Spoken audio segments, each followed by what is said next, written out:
Ladies and gentlemen, we will shortly begin. To avoid any inconvenience, kindly mute your microphone. All participants are also urged to rename the Zoom accordingly to your role. For presenters, please add letter R followed by your room's number and full name. For section chairs, add SC in the beginning followed by R with your room's number and full name. Thank you.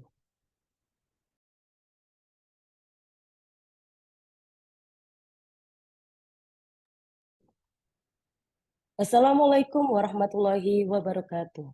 Salam, Om Swastiastu, Namo Buddhaya, Salam Kebajikan. The President, Association of International Business and Professional Management, AIBPM, Your Excellency, Dr. Lim Kai Sin, Excellencies, Vice President of AIBPM, Mrs. Ira Kristiana, our co-host, Universitas Muhammadiyah Sumatera Utara, Indonesia, Universitas Mahasaraswati Denpasar, Indonesia, and Universitas Islam 45 Indonesia. Excellencies, participants, distinguished guests, ladies and gentlemen. Very good morning to you all. Welcome to the 2024 8th International Conference on Sustainable Management, held by the Association of International Business and Professional Management, AIBPM, and Krirk University. This event is attended by people around the world, from Indonesia, Thailand, Malaysia, Sri Lanka, the United States of America, Pakistan, India, Bangladesh, and Philippines. I am Aulia Hadiani. I feel honored to be the host for today's event. It is a perfect opportunity for us to interact and network with peers and colleagues across countries. I appreciate you for taking your busy schedule to join us today, Friday, August 23rd, 2024. On these occasions, we'll have outstanding discussions with our prominent speakers, whom I believe shall enrich our insight and knowledge. Thus, we couldn't be more thankful to our collaborator, Krirk University, and our co-host, Universitas Muhammadiyah Sumatera Utara, Universitas Mahasaraswati Denpasar, and Universitas Islam 45 for the huge contribution to the program. Ladies and gentlemen, before we officially begin our international conference, we will reverse and listen to our national anthem, Indonesia Raya.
Excellency speakers, distinguished guests, ladies and gentlemen, I present you aibpm.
Supriyani, and I would like to recommend you to join this conference. Hi, my name is Roland Perdana. I think this is very good opportunity to join this conference.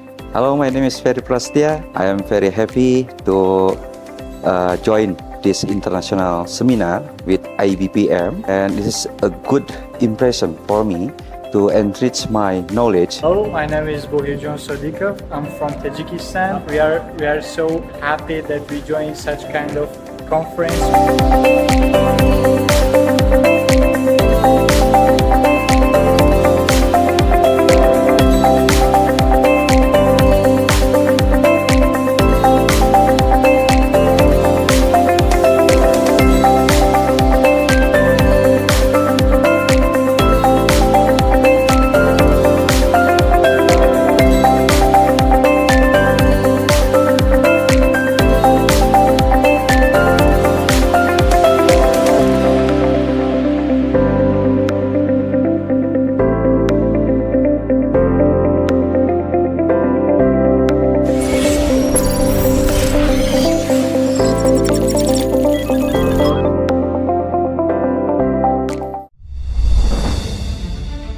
To advance the universe is the spirit of Muhammadiyah. UMSU was built with that spirit, building civilization by science and technology. We are a part of universities groups under Muhammadiyah organization in Indonesia. Welcome to the Central of Intellectual Excellence, where dreams fly and futures are forged. This is UMSU, Universitas Muhammadiyah Sumatera Utara, a reference for education in Medan, Sumatera Utara, Indonesia. We believe in creating the golden generation is not only by fostering intelligence, but also improving the leadership qualities on students. Integrating the development of knowledge and technology through the spirit of Islam and Muhammadiyah. We are not common university. UMSU is dedicated community to empowering minds and enriching lives. Providing innovation and technological development by research and community service based on spirit of efforts to realize Sustainable Development Goals, or SDGs. Education is developed by supporting and encouraging students' innovation or creativity until the world known. UMSU has provided me with not just an education, but a sense of purpose and belonging. It's where I have discovered my passion and honed my skills, preparing me for a meaningful career and fulfilling life. UMSU continues to build cooperation at national and global levels to respond to the challenges of society. Join us at UMSU, Universitas Muhammadiyah Sumatera Utara. Together, we build a brighter future for the next generations. UMSU, excellent, smart, trusted.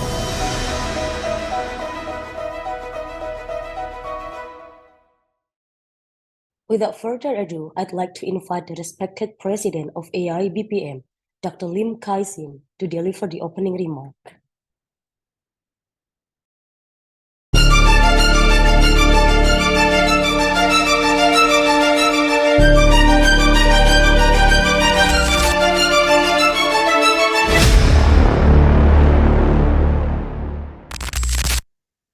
Hello everyone, this is my pleasure to welcome all of you to the online ICPN conference.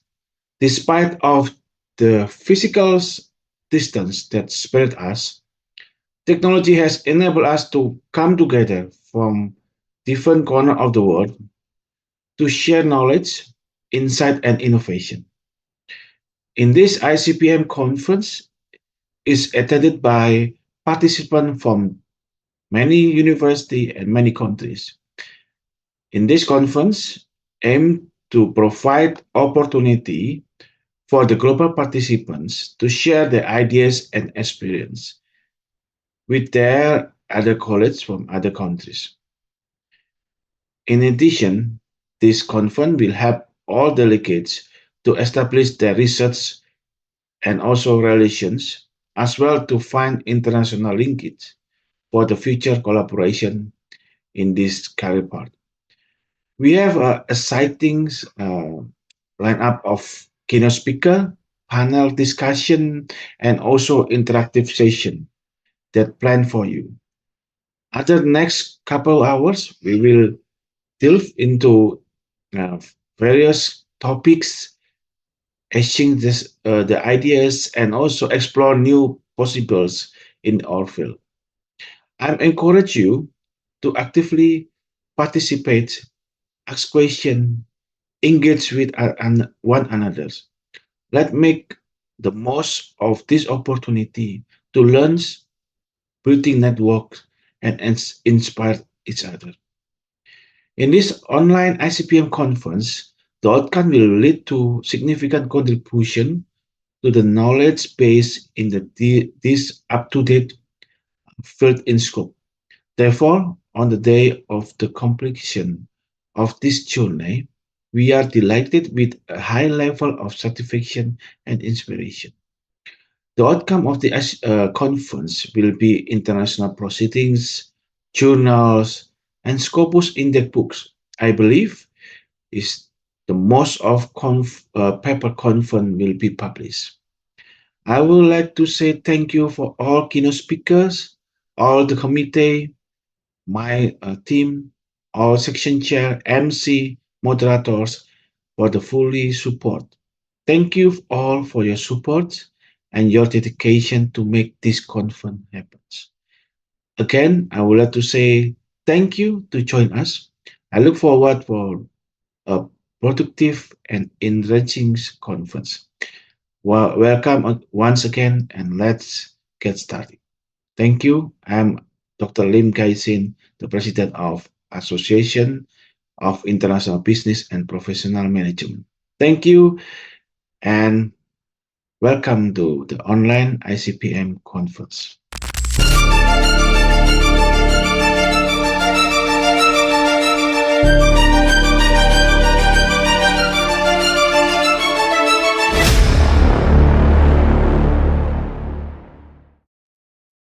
Thank you, Dr. Lim.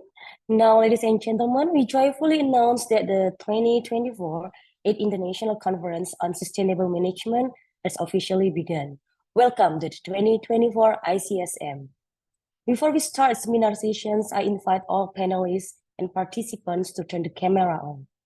We will take group pictures and the committee will help capture it in a moment. Okay, thank you, Ms. Aulia. Now, please to all participants, please turn on your camera so I can take photos of us.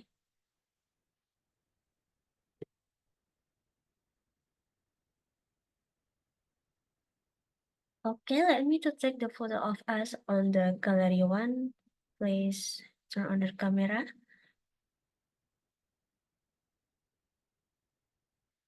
Okay, get ready. 3, 2, 1.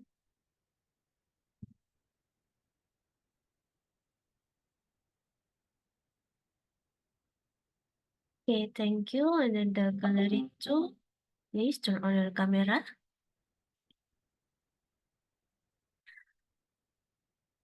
Okay, please get ready in 3, 2.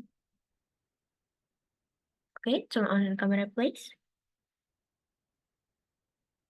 Okay, good. 3, 2, 1.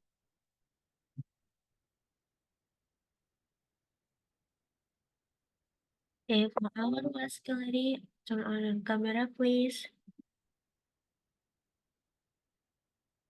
Okay, thank you. 3, 2, 1.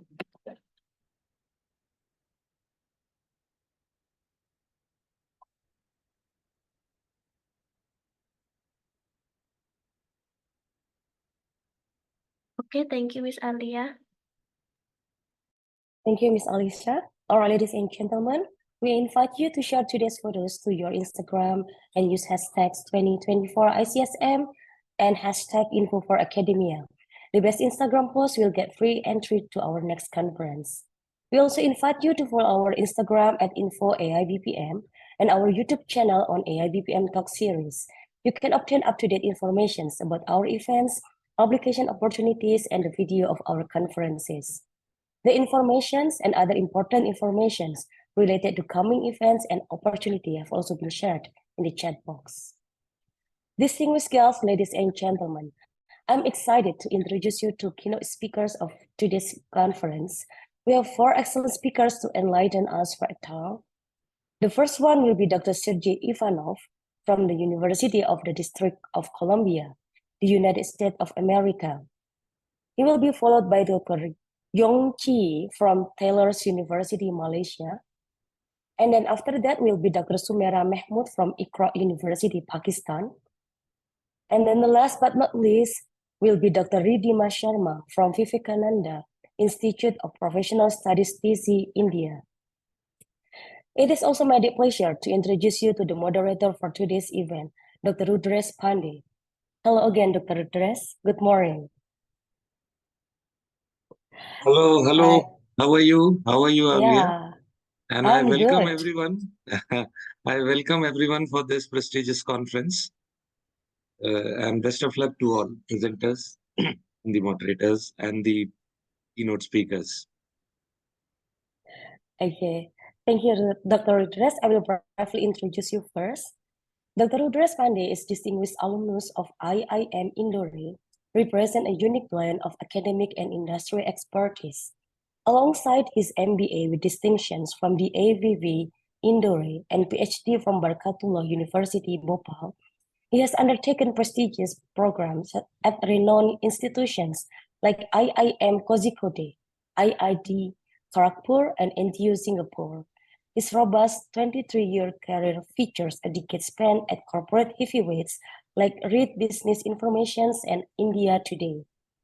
Beyond being a startup consultant, he is a respected figure in international forums, having presented at esteemed conferences in China, UAE, Singapore, and India, with over 80 published research papers to his name. Ladies and gentlemen, without further ado, please welcome Dr. Rudresh Pandey. Dr. Rudresh, the time is yours. Thank you. Thank you, Alia. So, welcome everyone for this conference. And as Alia has told you, I'll be the moderator for this conference. And first thing first, I'll announce the rules and the presentation time before I start to introduce the keynote speakers. Today we'll have 4 keynote speakers, and here are few rules of the conference today. All online participants will be muted during the presentation. There'll be a question and answer session after the keynote speakers finish their presentation. You can ask the questions when you are asked to speak by unmuting yourself. You can also ask the question by putting the questions on the chat. I'll be reading your question and putting them to the keynote speakers. I will have the authority to choose who will deliver the questions and the suggestions because there has to be some kind of order. And before I start, I would like to inform you that each keynote speaker will have around 30 minutes to present, which will also include the question and answer session. So around the breakup is around 20-25 minutes of the speech and 5 to 10 minutes of the question answer sessions. Our speaker, the first speaker is Sergey Ivanov from University of District of Columbia, Washington, D.C., USA. We welcome you, Dr. Ivanov. Dr. Sergey Ivanov is a professor of management at School of Business and Public Administration, University of District of Columbia in Washington, D.C., USA. His professional practice and scholarly interest are in the field of scientific, organizational, and leadership research in government, corporate, multinational, and military organizations. He received PhD from George Washington University School of Business, working under leadership of Dr. Elliot Jessek on dynamic theories in management and organizations. Professor Ivanov has taught management and organizational courses at University of District of Columbia, as well as George Washington University for over a decade, and provided consultancy services to wide variety of organizations, including the U.S. Department of Defense, Fortune 1000 corporations, and other clients. Over the course of his work, Dr. Ivanov has published over 50 peer research reviewed journals, article on topic of organization, management, leadership, 2 books on management and organization, and presented over 50 national and international conferences, including various keynote speeches and executive seminars. Dr. Ivanov, welcome to this conference. The time is yours. Well, appreciate it. Well, thank you very much. Good morning, everybody. Salam alaikum, Indonesia. If you're in Thailand, love it. And so really excited. So let me share my screen if I can. And then by the way, can you hear me? Yes, we can hear you, Doctor. Okay, perfect. Let me share my screen and then hopefully my presentation isn't going to be that long. Let's see. Actually, I can do one more thing.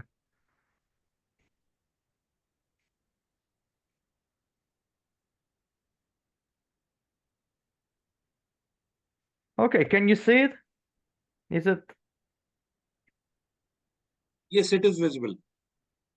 Okay, so that's myself, and let me sort of go through a couple of slides. So the topic of the presentation and the keynote is sustainable management and perhaps some questions for the future. First, before I go in, I'm very grateful to be part of the conference, and I think it's my second or third time participating. And I really appreciate all of you, all of the participants of the conference and organizers of the conference. So thank you for inviting me, and especially I want to thank Liam Gaisin, the chairman, for inviting me, and hopefully my talk isn't going to be of anything controversial. But thank you very much. All the faults with the presentation are mine. So what is sustainable management? And there are lots of various definitions. One of the definitions by a respected Gartner firm is that sustainability management is a management discipline that embraces corporate strategies, operational capabilities, competencies, behaviors, cultures, focusing on products, services, enterprise, and supply chain, seeks to optimally balance organizational performance outcomes across economic, environments, and social criteria over all time scales. Another definition is by another university, and there are lots and lots of different definitions coming up, that sustainable management looks beyond short-term quarterly profits and focuses on long-term gain by incorporating the environmental and social costs of doing business into management decisions. And so the list of definitions can go on and on. Now, what is sustainable management? And when you start looking into the field, we've been in this field for about approximately 50, and I would probably guess more years. So it started, as I understand, in the 1970s by environmental movements In mid-70s, there were environmental surveys happening of what's happening with the environment. In the 80s, corporate social responsibility became a theme of that movement. In the 90s, the Harvard studies that linked environmental protection and competitive advantage. And today in 2024, here is the world today. And here we have the term sustainable management. So, so where is the world today?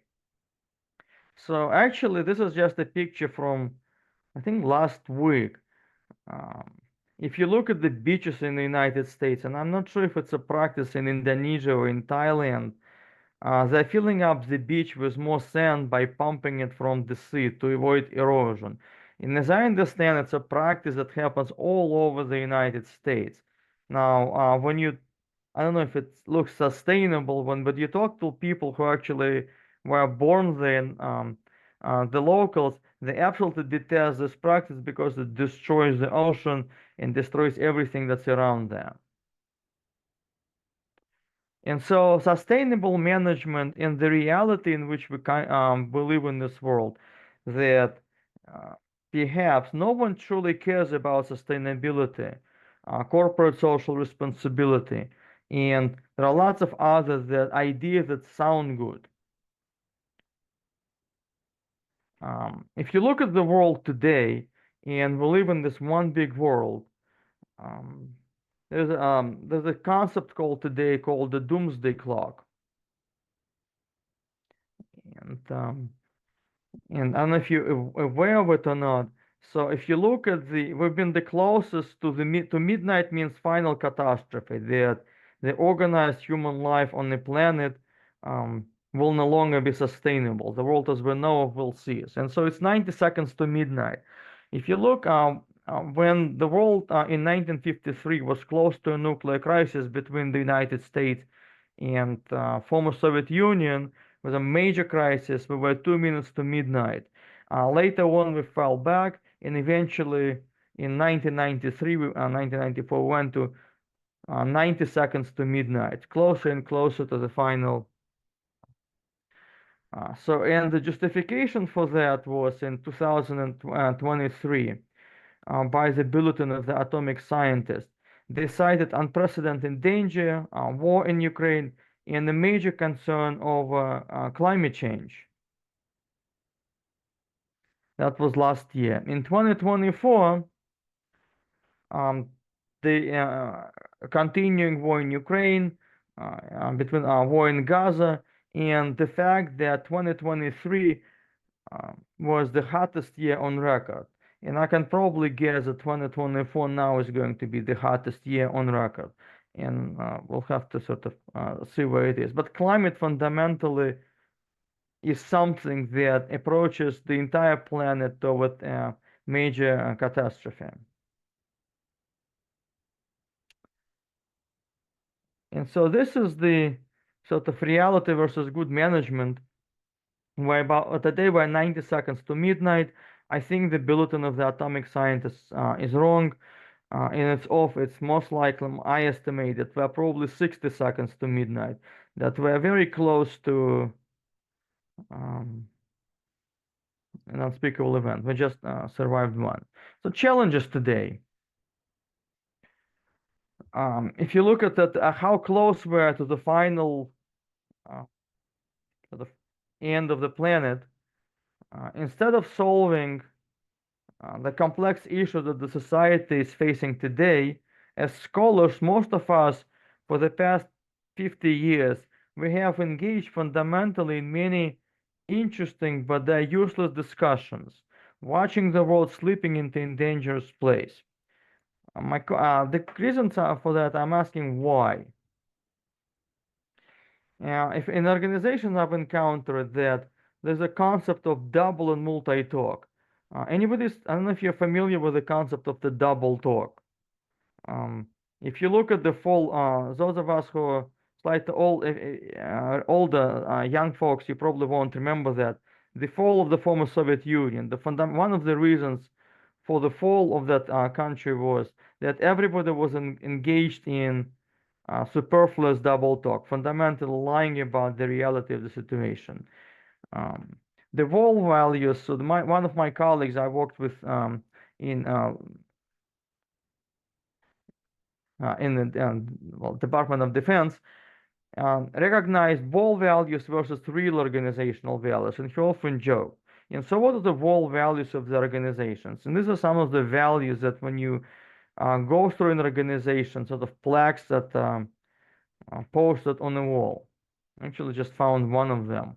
The core values that I found for $25.99 on Amazon. You can buy it by that particular brand. Discipline, determination, all of the organization post those types of things anywhere. Consistency, attitude, passion, and you can buy it on Amazon in any fashion you like. Now, if you look at the real values that at least, and I'm not sure about Indonesia, in Thailand, Malaysia, but at least if you're residing in North America, this is the real values that most companies in the US have gone in the past 2 years. I don't know if you've ever followed Tesla or Elon Musk. He's disbanded his major layoffs at Tesla, disbanding major units. If you've heard of Twitter, firing everyone on Twitter. Amazon is laying off people left and right by putting them on a performance improvement plan, another sort of gimmick to get rid of people. And if you look at the biggest companies, Amazon laid off over 16,000 people, Google over 12,000, Microsoft around 12,000, Facebook over 10,000. And this is sort of the real values in which, at least in this part of the world in which we live. And hopefully it's not slightly different on your side of the world. Google continues laying off employees, moving them into, for example, other countries, Mexico and India. Now then, why is the world why is it that we say one thing, but the reality of the organization is fundamentally different?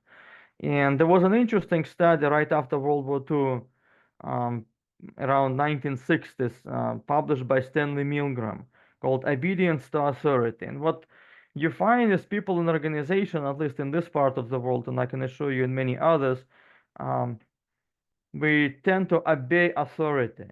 And so the real core values of any organization that, at least of any hierarchical organization, most of them are being fully obedient to the boss, being always in full agreement with the boss, and you have to please the boss at all times. It's called loyalty. Okay.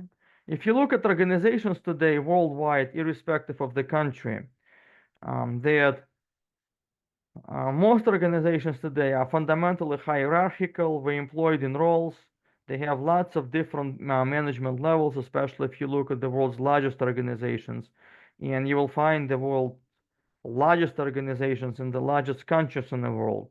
So if you look at China, United States, Indonesia, Russia, and others, you will find organizations of the government. They will employ lots and lots of people, hundreds and thousands and more. Most of the appointments in our part of the world are very insecure. You serve on the pleasure of your boss. If the boss doesn't like you, you let go. Most people here derive only income from working in this entity. Typically, people spend about 40 to 80 hours a week in this entity with a lengthy commute, 5-6 days a week with the technology, sometimes 7.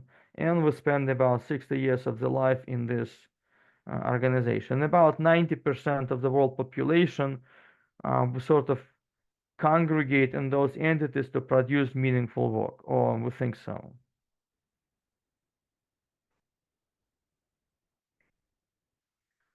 If you look at this entity, actually, and I've done some studies and I've calculated, well, when you work in an organization, how much of productive work you actually do and how much of it is actually quite unproductive.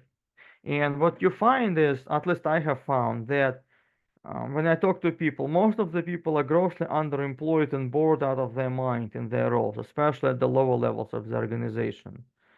And most of us are engaged in double talk, and fundamentally we're producing useless work that none of us believes that has any value to the organization, society, and actually creates the absolute opposite. And so what my proposition is that fundamentally in the world, many people in organizations today are depressed and sort of are in marasmus, wasting away. Most people in organizations are in fear, underemployed. Many of us doing absolutely absurd work. We're on the receiving side of double talk, meaning that we're being lied to. And we actually, most of us understand when we're being lied to, and we pretend and engage in that interesting paradigm. We're passing, depression is contagious. And if you wanted to collect the facts, at least in the United States, 70% of Americans, if not more, on prescription drugs, including for depression. A simple test you could do if, and I usually joke that if, how many of people who are working today, if they win a lottery, how many of them would remain in their working role? And if you would remain of that, how about your colleagues?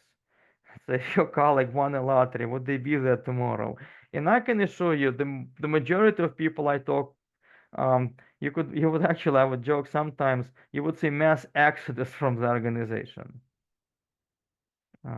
which is kind of a challenge that I think all of us as scholars will have to address. How do you work productively towards the future without sort of a stick hanging over your head? And I think it's possible. But if you look at the society sort of over the magnum view, that the way we live today actually is fundamentally very new, and it's also about to change. So if you look back at the 18th, 19th century, we lived in a completely fundamentally different world. So there is no Zoom, there is a candle, and you warm yourself up through the fire. And then with the sort of invention of the electricity, oil, and gas, we've built those massive hierarchies. But tomorrow, within the next, hopefully sooner, we're moving in a fundamentally different world, developing nuclear fusion, discussing space travel, which is no longer, people don't look at you as crazy, but actually NASA investigated warp engines. Elon Musk every day talks about populating Mars and Moon, nanotechnology, magnetism, and all kinds of different new concepts that, and actually I think you, especially kids who are in the universities today, inventing sort of stuff that we're not used to that. So world will change. Elon, and how is it going to change? Elon Musk, and today I think he's less popular than he used to. He was, but he comes up with absolutely fascinating sets of ideas.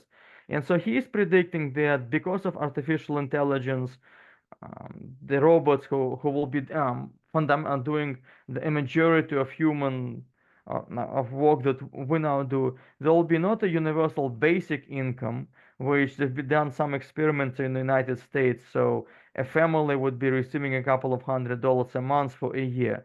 But he predicts a universally high income as jobs going to be replaced by AI. So it meaning that, and it's an interesting idea that you buy the society will guarantee you universally high income so that you could pursue your dreams, developing, devoting into anything that you want. There are some unsolved problems with that, and we can talk about that. But it's I think it's a fascinating idea that governments, I think, need to start looking forward. Another idea is that not just Musk, but Jeff Bezos says that human population, there's an argument in this particular field. They say that if you look at Isaac Asimov, he says that the most prevailing idea that I've grown up with is that the world is overpopulated, which I sort of thought was so if we stay on the planet, there is nowhere to expand. But in fact, what they're saying is that our population isn't fundamentally big enough. If we had 1 trillion humans, we would have at any given time 1,000 Mozarts. And they're probably correct. We would have maybe hundreds of thousands of Mozarts, but they're a little bit off because I think there are thousands of Mozarts today, except that today they can't succeed because of the societal imposition that we have now. A Mozart born in Ukraine or a Mozart born in an authoritarian country which is raged by war can't fundamentally succeed. So there are other issues with this world. Isaac Asimov, fascinatingly, another question I asked myself, do any of those talks make a difference? So in 82, when I was I was like very, very young, and I had no idea who he was, but he's predicted the future and actually quite accurately what we need to do with the society and the civilization. And all of the talks have fundamentally been discarded. What he talks about is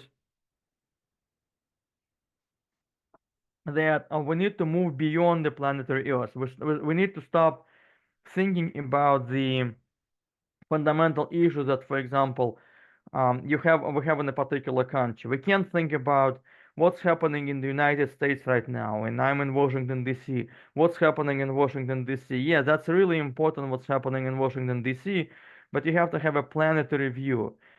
What's happening in Indonesia today, and that's one of his examples, concerns people who reside in North America. For example, if you cut the rainforest in Indonesia, here in the United States, we will have very little to breathe. So every problem that we have today is fundamentally a planetary problem.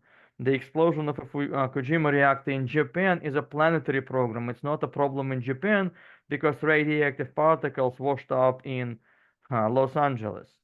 When Chernobyl blew up, apparently, and I was also very, very young, so I couldn't really appreciate it at that age. But if you look at the data, the cloud took the radiative cloud and moved it over United Kingdom. And so people who were at this time in Berlin, I'm hearing it from the United States military, have developed various cancers and died prematurely. The cloud. So any problem that we have today in any country, in Thailand, and Indonesia is a major country in the world, that happens in your country concerns everybody else. Now, another simple example I'll give you with the development of Zoom is a COVID. What happened in presumably China and whatever it is, and irrespective of how it happened, it impacted the entire planet. So perhaps if we look at the world sort of going into the future, perhaps it's time to wake up. We no longer should talk about minutiae issues that concern about a small organizational improvement, but we really need to take a planetary view. And by 2050, we need to sort of move into a coherent understanding that we need to live on it's a planetary civilization, and we need to live in some kind of a harmony with each other, and perhaps with a universally high income, we need to somehow figure it out how we don't have to like each other, but how we can all live together and share the planet and share the resources to move beyond. Because the planet actually, obviously discussed by many theorists, including Isaac Asimov, the planet has an expiration date. Our resources are finite on the planet. By 2100, and Elon Musk wants to happen in the next 5 to 10 years, we need to become fundamentally a multi-planetary civilization. No, not all of us have to, let's say, have this conference on Mars, but I think there's got to be some kind of a settlement. There are people who would want to go and explore a new continent. There is a need for a base on the moon, on Mars, and sort of somehow have a multi-planetary presence. Another idea that Musk says, there are rocks flying in space. If one of the planets gets wiped out, the human species can continue. But we need to look beyond. We need to look, instead of fighting about who is going to take which part of Ukraine, perhaps it's time to think about how together, collectively, put all of the world, put resources together, and perhaps have a base on Mars. I think it's something that all of us can sort of talk together and sort of have somewhere to look into the future. 2200, we certainly need to build an interstellar civilization. So with that raises a question, what should universities, and most of us are coming, what should we teach? We certainly should educate the world population so that the kids of the future could actually understand what's happening using AI and be able to calculate how to achieve developing new engines, new physics, new materials, and develop that world of the future. Perhaps it's enough of the, I think all of us should say, it's enough of the planetary threats, petty conflicts, and they really are very petty, organizational threats, and it's time to end the doomsday clock altogether that all continuously shows into our face that we're 90 seconds to midnight. And so some of the questions that all of us should answer, we should figure out what the societal structure should be. How can a kid being born right now into the slums could actually have a universally high income and not worry about that if he or she, if mom or dad doesn't get a job, that they'll starve. We need to figure out another question of the structure and the organization of the future. It cannot be built on fear, which most organizations are built today. Let's please the boss, and God forbid, if the dean doesn't like me, I'm in trouble. We need to figure out the principles of the organizations of the future. What should it be like so that people could actually, instead of writing that silliest paper that I need to submit my annual report, I can actually spend a decade and figure out how to develop a particular good idea that will help the entire planet. Isaac Asimov talks about the world government. Perhaps it's time for us to organize in some kind of a way that we can manage and sort of work all together. Obviously, the United Nations experiment isn't working, as didn't work the League of Nations before the World War One. We need to figure out how the multi-planetary government structure, and we need to fundamentally understand the understanding of the democracy, which the majority of, at least I don't really understand. What does it mean? What does a democracy mean, and how can you participate, and who could make which decisions? Obviously, electing a particular person in a very large country creates a problem that if a person goes crazy, you may end up with a complete mess. So what is democracy? And we need to figure out in such a way that it's possible for the full development and nurture of every single human being on the planet, and other questions that we will to be discovered as we go along this way. And I will end this on this sort of happy note that there's a bright future in front of us, but perhaps we need to sort of wake up and address some of the questions that all of us, I can assure you, sort of they've been lingering in our minds, and whether we're afraid of to bring that to discuss it, whether we cannot bring to discuss it, but it's time for the world to come together. Thank you very much.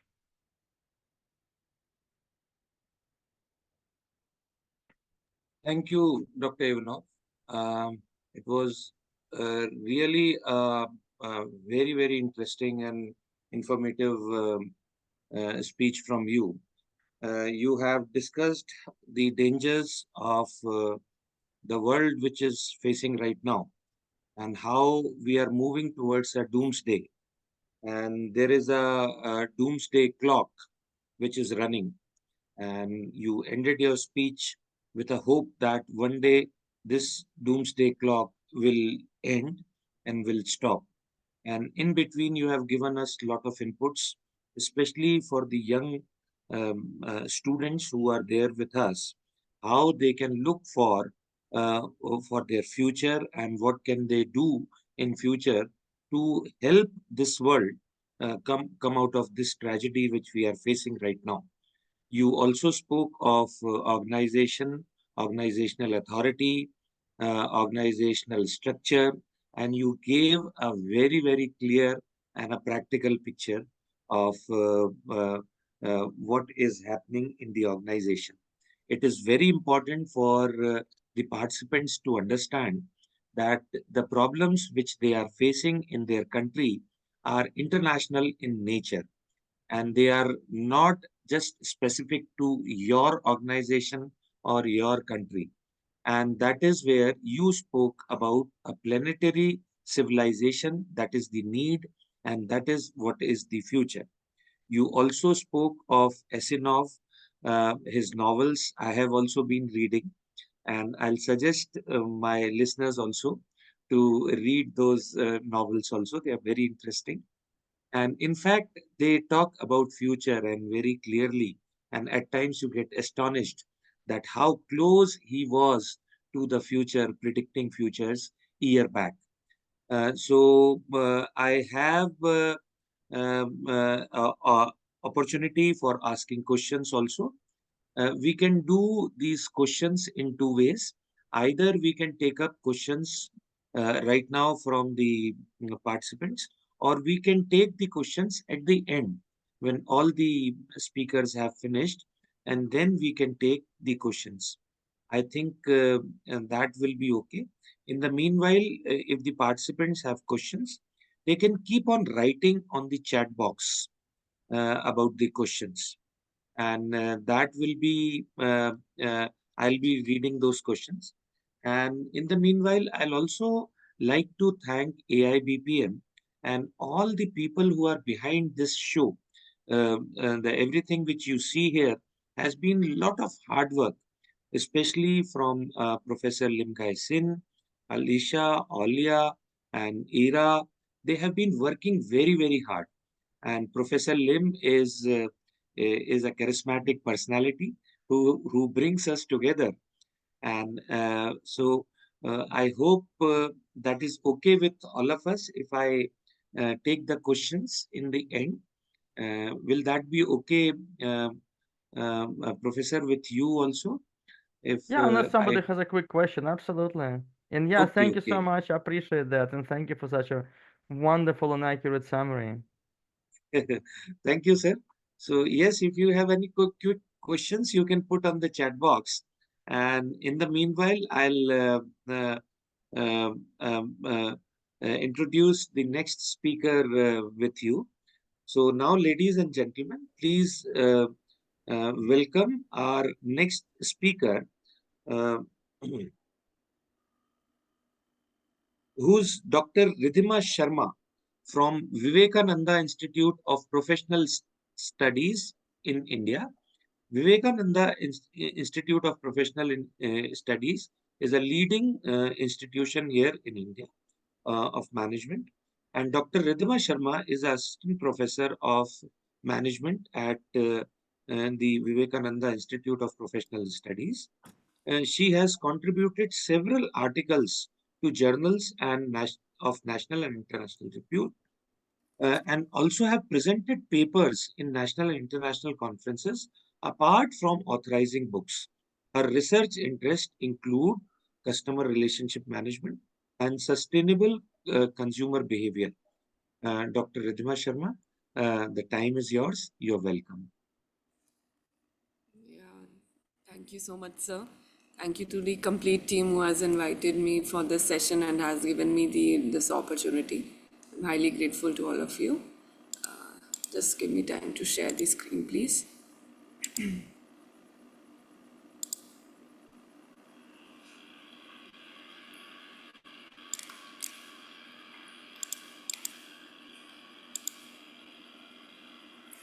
Yeah.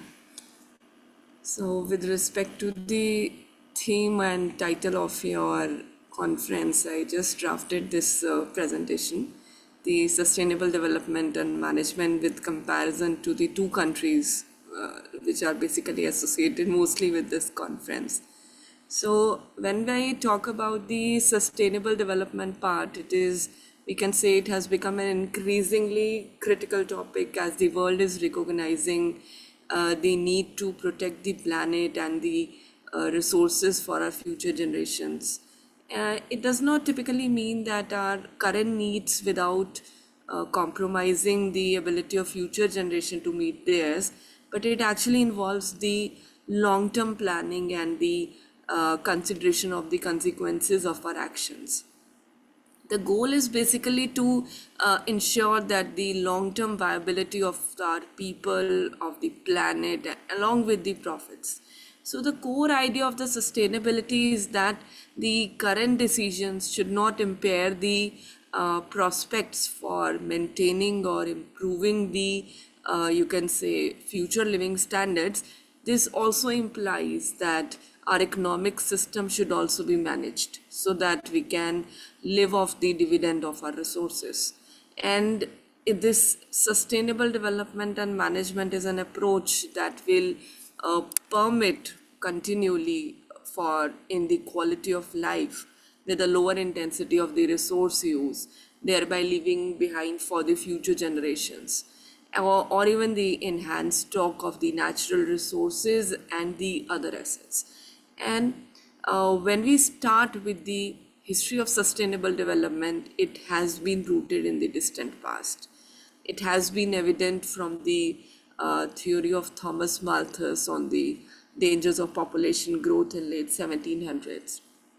This concern actually began in 1974 by UN Kokyok Declaration, which actually addressed the usage of the natural resources in a most sustainable way. So there are like three key elements of sustainable development, and all the three, it involves economic, environment, and the social. When I talk about environment sustainability, it basically involves decision making and taking actions to protect the natural world by focusing or preserving the capability of environment to support the human life. We talk about biodiversity, we talk about materials, we talk about energy, we talk about biophysical interactions. Similarly, this economic sustainability is the use of various strategies for employing the existing resources optimally so that a responsible and a beneficial balance can be achieved over the long term. We talk about money and capital in this, we talk about employment, technological growth, and the investment. The social stability, when we say this, is the ability of any of the community to develop the process structures which not only meet the needs of the current members but also support the ability of the future generations to maintain a human community, you can say, and that too in a healthy way. We talk about the human density in this, we talk about equity, we talk about quality of life, the political and the institutional structures. So the three core drivers of unsustainability is like consumption, using the resources beyond the reasonable limits set by the nature; production, the gross inefficiencies in production; and distribution, when we say that there is this inequitable distribution of the income between the rich and the poor. There are a lot of studies being coming, like which strata of the population with respect to the distribution of income is hampering more of the environmental aspect, like the rich, the poor, the middle. Many of these studies are right now being emerging over it, and these solutions are being provided for this, that we should use 3 R's. Safe, reliable energy should be taken care of. Life-based interest like health, creativity, and communication should be taken care of. Intellectual and spiritual development should be done. So a lot of, you can say, solutions are being provided by each of the country governments for having this sustainable development as per according to the resources or as per according to the viability of that economy. And when we talk about the Indonesia, you can say in 2017 around, they announced the goal of integrating low carbon green growth into their national development strategy. And to support this effort, a lot of research, you can say, consortiums were being held to explore this potentiality. And a green growth we have seen in its national development plan of 2020 to 24. they have undertaken and strengthened policy reforms on improving the social protection and improving their mechanisming and widening coverage of social security and assistance. They have improved on the health standards and focusing on the disease controls and preventive actions and supply side readiness, and developing this holistic and integrated approach of food system to overcome the malnutrition part too. See, when we talk about the sustainable development, we tend to focus on all our SDG goals. And every economy is working on their SDG goals right now.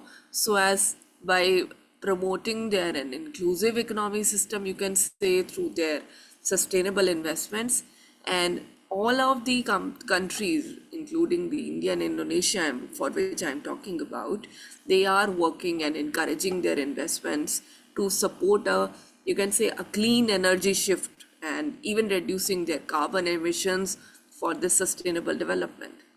And including like the integration of this waste and hazardous management and green industries concept and disaster resilience through their early preparedness and the capacity building part, climate resilience development.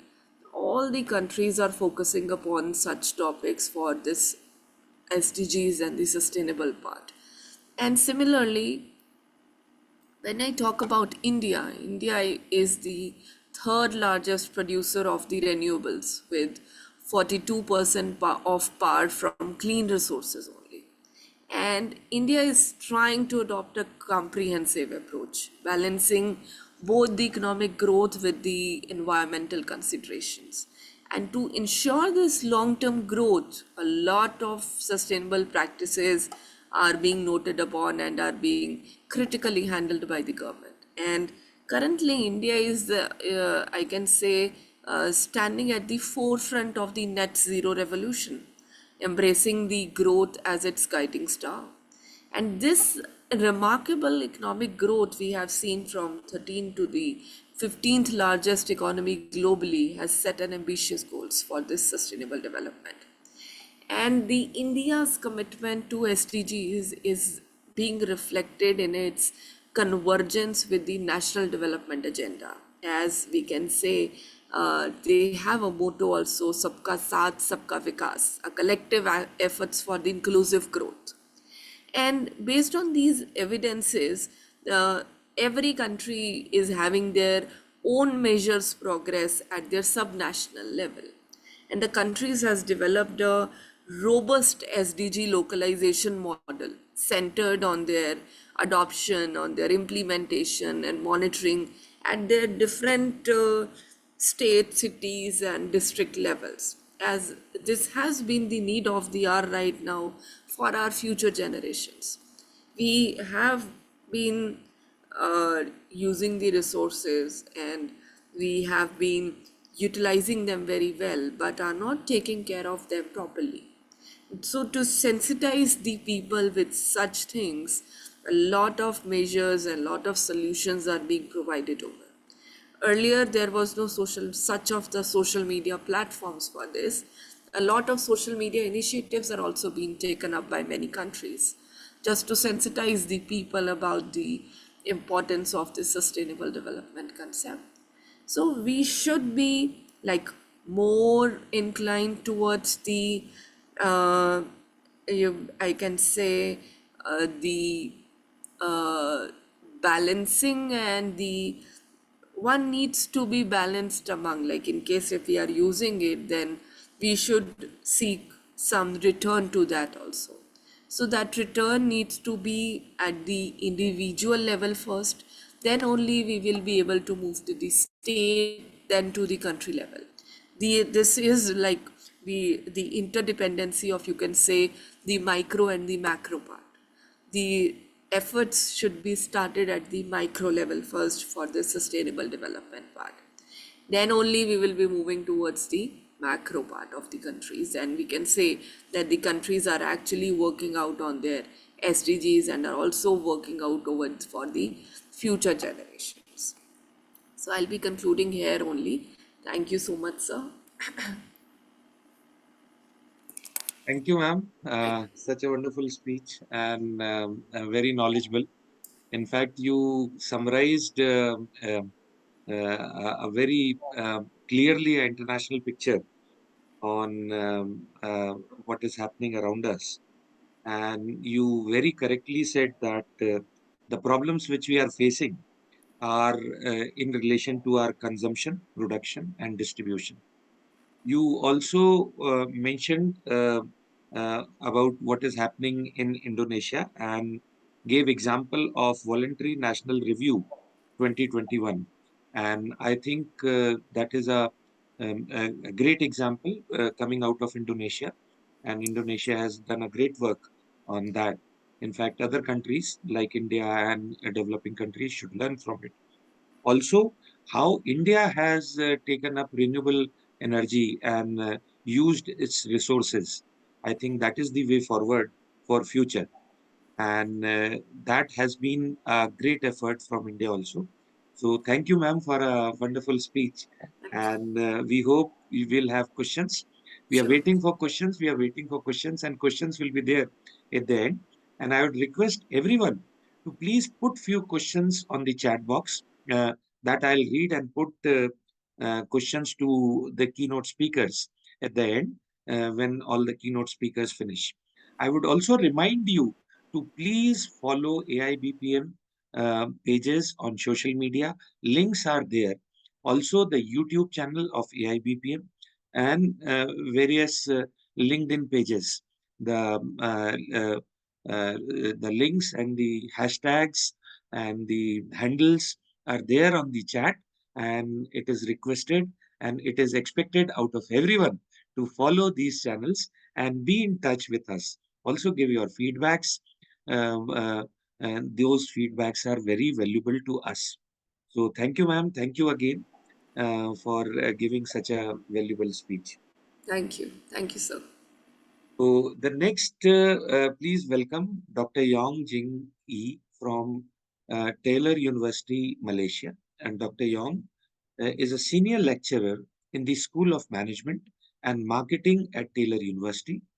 She earned her doctorate degree from University Sains Malaysia, where she dwelled deep into her passion of exploring antecedents and outcomes of green human resource management, unearthing invaluable insights into sustainable organizational practices.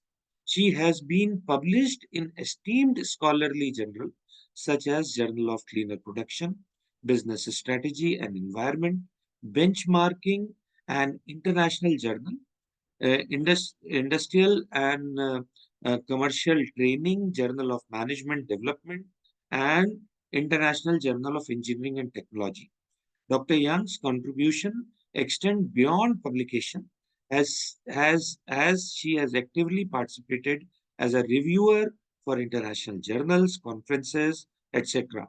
Her research interest spans a wide spectrum, including green human resource management, intellectual capital environment, social governance practices, sustainability, and family business dynamics. Dr. Young, welcome, and the stage is yours.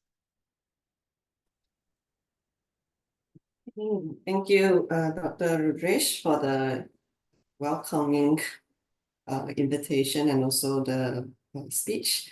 Let me share my screen.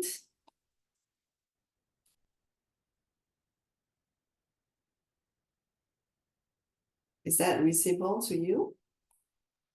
Yes, ma'am, it's visible. It's okay. Thank you for confirming this. Okay, good morning, everyone, to all the distinguished guests and also my esteemed colleague. Before I begin, I would like to take this opportunity to thank the Associations of International Business and Professional Management for organizing this very important conference. And of course, to give me the opportunity to speak to the audience. Sustainable management is something that is very close to my heart because I have started my PhD journey a few years ago, and then I also involved in the research that is related to sustainability. And I also look at green human resource management, which is very much related to the sustainable management. So today I would like to focus more on the tourism industry. As we know, tourism industry has been the vital engines for economic growth as well as the cultural exchange. But as we face unprecedented environmental challenges, I think it's really a good time for us to reimagine how can we take a new approach to to tackle the issue in the tourism industry. And that is why today I would like to deliver a presentations on reimagining tourism, circular economy as the blueprint for sustainability. So let us explore this together.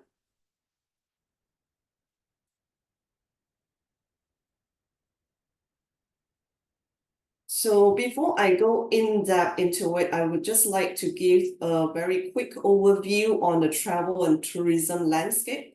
This data is provided by the World Travels and Tourism Council. As we can see over here, the industry actually gives us a very huge economic impact. If let's say we look at 2024 data, the industry is estimated to provide $11 trillion. So this really marks a historic high, and it's also quite evident that the industry has been recovered from the pandemic and it is doing even better before it. The industry is not only contributing to the economic, but it's also providing a lot of employment opportunities, where it provides approximately 348 million jobs globally. So it's about 10% of the global jobs.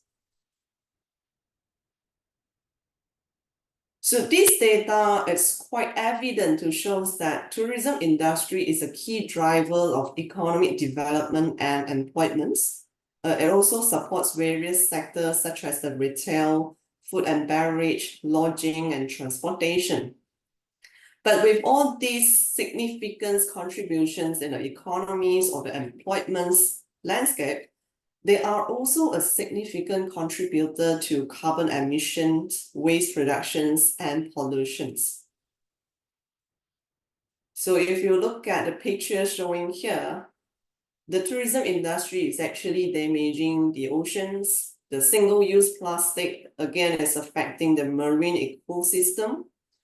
The transportation is also causing a lot of air pollution. And the pie chart especially given us some overview on the carbon footprints of global tourism, where we see that especially the transport elements give us as high as 49% of the carbon footprint. So with all the environmental challenges that posed by the industry, I would like to propose a new method, a new approach to tackle all this issue and serve as a new implementation to the industry, which is called circular economy. So the reason I propose this is also this is part of my research. So circular economy has been started quite a decade ago, and it picked up with all the increasing attentions right now.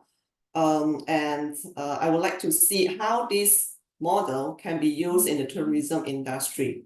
So basically, circular economy is an economic model that aims at eliminating waste and the continual use of the resources, with the key principles that we aim to design out the waste and pollution, keep the products and materials in use, and of course, to regenerate the natural system.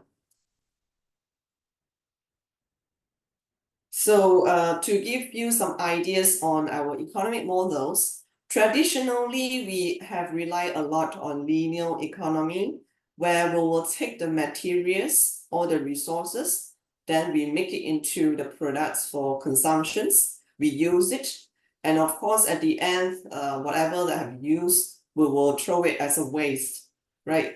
And because of the environmental issues that we have faced recently, and that's where we bring to the attentions and also leads to the creations of recycling economy.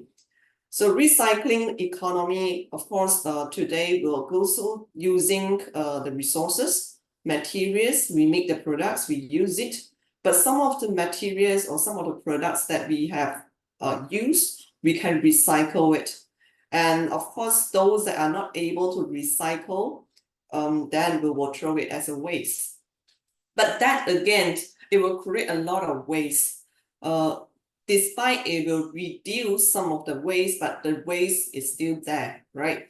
So that is why we have a new approach called circular economy, where we will take the resources and materials, we make the products, we use it, and after using it, we may need to rethink on how to create the products so that it is easier to repair. We can reuse it again, we return it or recycle it, then we make it again and repeat the same circle, right? So with that, we are trying to see how the materials can be more productively used again and again and create further value on it. So that's the idea of circular economy. So with these implementations, of course, I'm looking at how does it brings to sustainable tourism. So basically, this refers to a tourism that consider their impacts on current and future economic, social, and environmental impacts. Basically, we look at the triple bottom line, the three key pillars that looking into the environmental stewardship, economic viability, and social responsibility. So when we embedding the circular economy principle into the tourism industry, it can help to enhance the industry by reducing the waste, improve the resource efficiency, creates a sustainable business model. So these are some of the examples where we can use circular tourism initiatives that can be more eco-friendly hotels or resorts. It can also be some ways to resource innovations. And embedding all these circular economy principles to the tourism industry, it would definitely contribute to the sustainable development goal. So based on the research that I have identified, all these 6 SDG, of course, the one that is most significant could be the one in the first row, SDG 8, 12, and 13. Then we may also see some significant impacts on SDG 7, 15, and 17.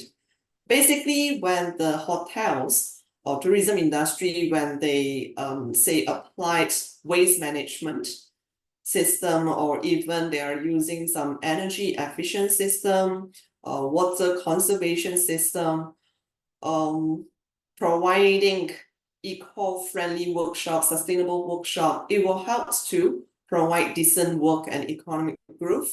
It is also helping the community and the people on how to be more responsible in terms of their consumptions and productions. And with all the new implementations on the green practices or circular economy principle, it will actually help in combating the climate change issues, the environmental issues, that is again achieving a SDG 13 climate action. And of course, nowadays there are quite a lot of hotels started to use solar panels, right? Or even rainwater harvesting system that it would definitely help in achieving SDG 7 in terms of affordable and clean energy. And of course, SDG 15 would be more related to SDG 13, where it will also help to achieve the life on land. And SDG 17 will be looking at the partnership for the goals, where we see that a lot of time with the implementations of circular economy, we are looking into how we can collaborate with many parties, such as the governments, NGOs, community. So it is an initiative that have to rely on the partnership in order to achieve the goals. So like I mentioned, this is a part of my own research where I have actually interviewed some hotel owners and managers in Malaysia. And these are some of the key practices that implemented in their hotels. So based on their sharing, I noticed that the hotels that I interviewed actually use some comprehensive waste management system. They do have some on-site composting and recycling, which is quite common given that we have already moving from the recycling economy. Interestingly is nowadays they also have upcycling of materials where they will use some of the used glass bottle or even paper cups to make it as a decorative items, right? They will even, some of them that will reuse it or recycle or upcycle it and make it as a craft item. And normally they will partner with the local artisans and then they will produce it as a souvenir to be sold in the hotels. Not only that, they also have zero waste kitchens. Of course, their main intention is to reduce the food waste in the hotel. They also integrate energy efficient systems such as they use solar panels, they use LED light, right? They use energy saving appliances. They also have water saving technologies where they will make use of the rainwater harvesting system. Apart from that, they also have sourcing in terms of getting the food or the raw materials from the local farmers and producer.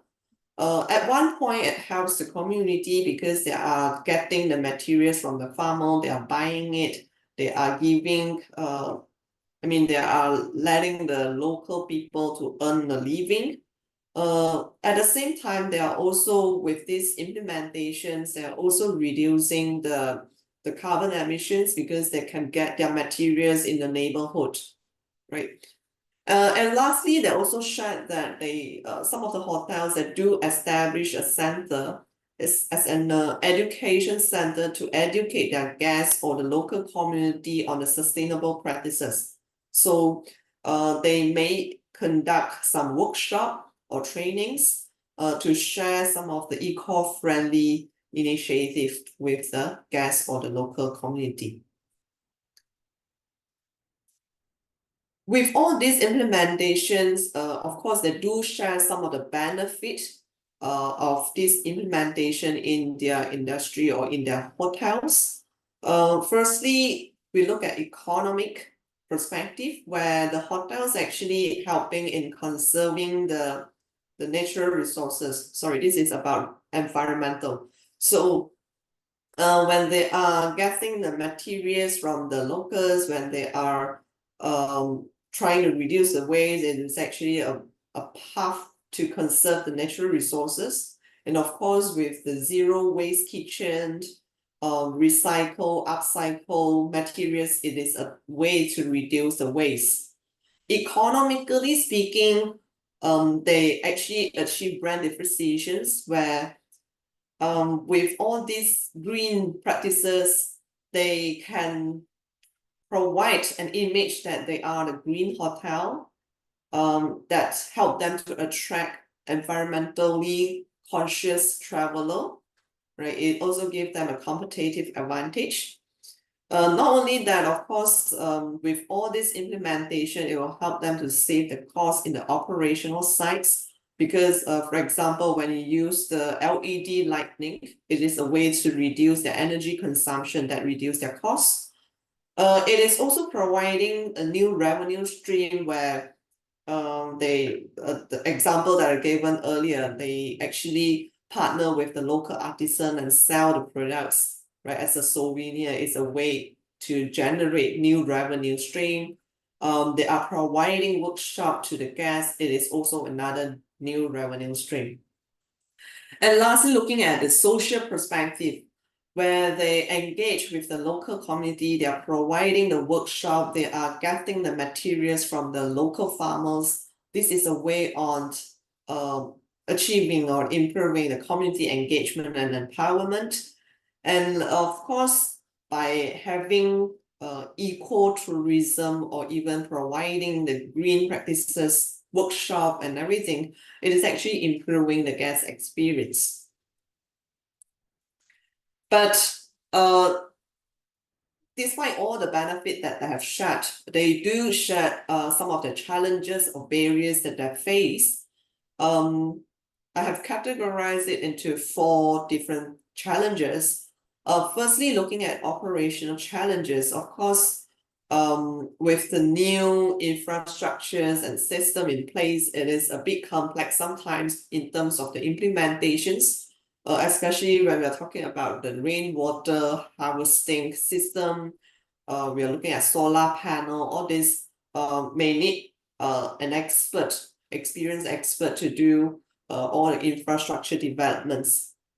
And also with all these new implementation, they do also share some limitation in terms of resource, especially the financial resources, because all these will incur costs.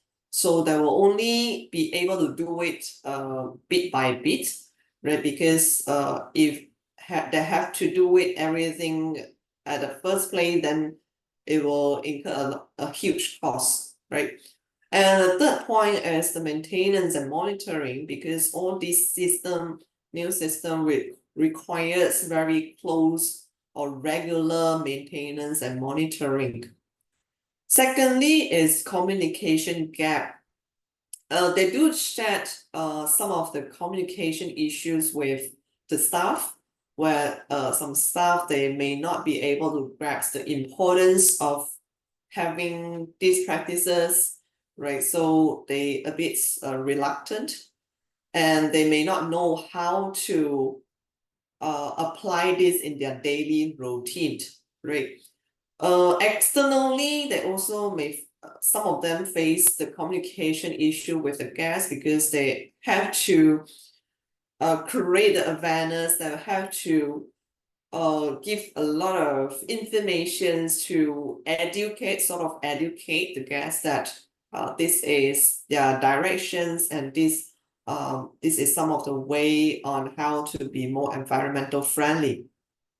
And thirdly is about regulatory and policy constraints, where I remember one hotel that actually shared that they use high percentage of the solar panels or renewable energy, but they do face some challenges in terms of increasing the usage of renewable energy. It is because in Malaysia, we do have a policy to say that how many % of the energy must be getting from our energy suppliers, of course, the TNB, right? So they do face a challenge where despite they would love to increase the renewable energy consumptions, but they will have to comply with the regulations. And also a lack of incentive, because like I said, with all these implementation and infrastructure developments, we do need a lot of costs, incurring huge costs. But again, lacking of incentive will actually slow down the process. And lastly, I think it is also one of the most significant issue. Whenever we talk about new implementations, we face a lot of resistance. And despite we have been talking about sustainability for many decades, but there are still a lot of people don't understand the importance, and especially when we are looking into the investor and owners, right? Normally, investor and owners, they were looking into the short-term financial returns, but we know that sustainability is not something that we can see the benefits or the return in a very short period of time. A lot of time we are looking into how it will bring us long-term benefit, right? And financially speaking, we may not be able to see the financial benefit within 1 or 2 years, right? You will only see the cost that you incurred, right? So that's the very significant resistance from the investor and owners. Secondly, is about suppliers, because today, if the hotels were to say embrace sustainability or even circular economies in their practices, they need to have the cooperation from the suppliers, but again, the suppliers may be quite resistant to change, especially we were to ask them to start with some new implementations or need to alter their traditional practices. Thirdly is about employees. Again, like I mentioned just now, the communication gaps. So the employees may be quite resistant. Some of them are quite resistant because they have the perceptions that all these implementations are very complicated, and some of them also think that it will actually adding to their workload, right? So they are again resistant. And lastly is about the guest expectation, where I remember one hotel was saying that because they are not providing any single-use plastic, right? So their guests sometimes will feel a bit perceive this as quite negative because they will think that providing a single-use plastic is a necessity, right? It is could be one of the service from the hotel. But then again, the hotel, because they are trying to reduce the waste, they are not providing it. So you see, the expectation from guests is not meeting. So again, that is another challenge that they are facing right now. So relatively speaking, of course, we do heard a lot of challenges from the hotel managers or the owners, but with all the benefit that I have encountered earlier, I think circular economy principle is still very important, and it is a blueprint to be used to achieve sustainability. It contributes to the tourism resilience, and the trend right now is everyone is talking about eco-friendly, and it is the same applies to the tourism industry. The growth of ecotourism, increasing demand for the sustainable travel is getting a lot of attention. So I would really love to see some other research that can try to to confirm my findings, right? Right now, I'm just using interview qualitative method. The future research may use a quantitative method or to replicate this in your countries to see whether it is really the case, right? And I'm pretty confident that circular economy principle is the way to go, right? So with that, I would like to end the quote with embrace a circular economy in tourism, reduce waste, reuse resources, and build a sustainable future. And lastly, I would like to acknowledge, because my research is actually supported by a research grant from the Ministry of Higher Education, Malaysia. So that's the end of my sessions. Thank you. Thank you, Dr. Yang. And it was really very insightful deliberations which you had. And you spoke of concepts like recycling, upcycling, and so that is, I think, knowledgeable. And all my young students who have joined us and young researchers, I think, should take guidance from what ma'am has told you, and to focus on your future research on the areas.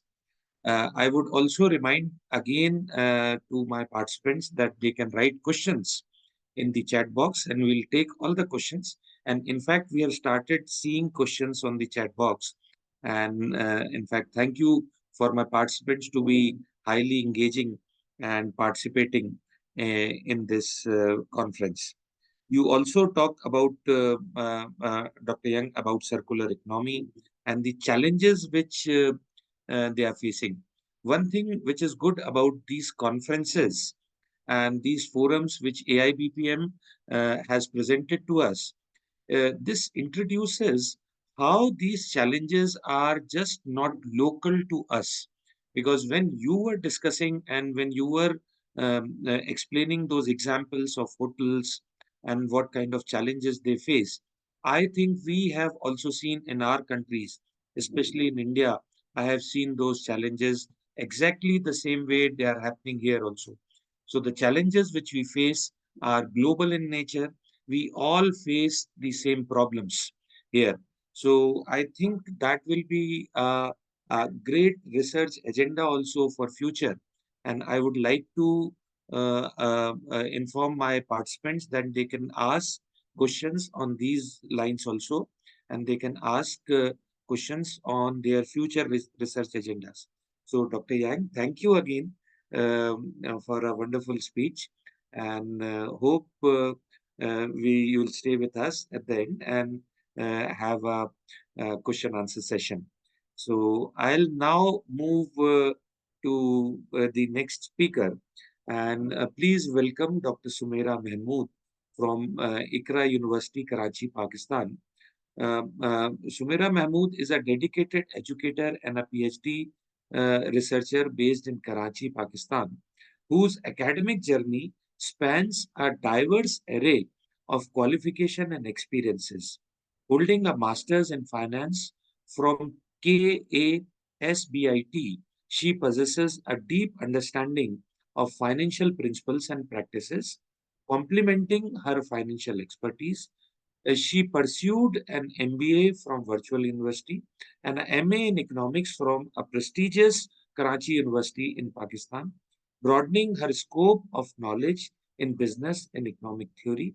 Her pursuit of knowledge, Professor Sumera has actively engaged in research endeavors, contributing significantly to academic community.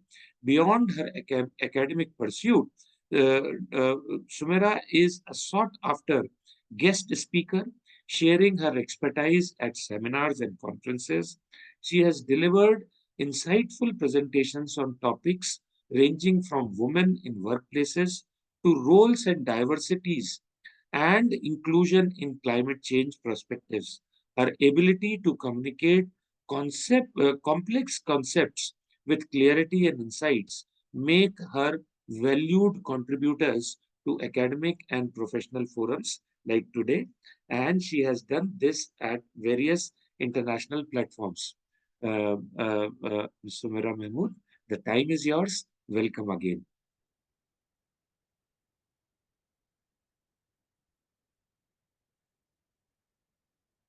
I'll just check if Sumera is here.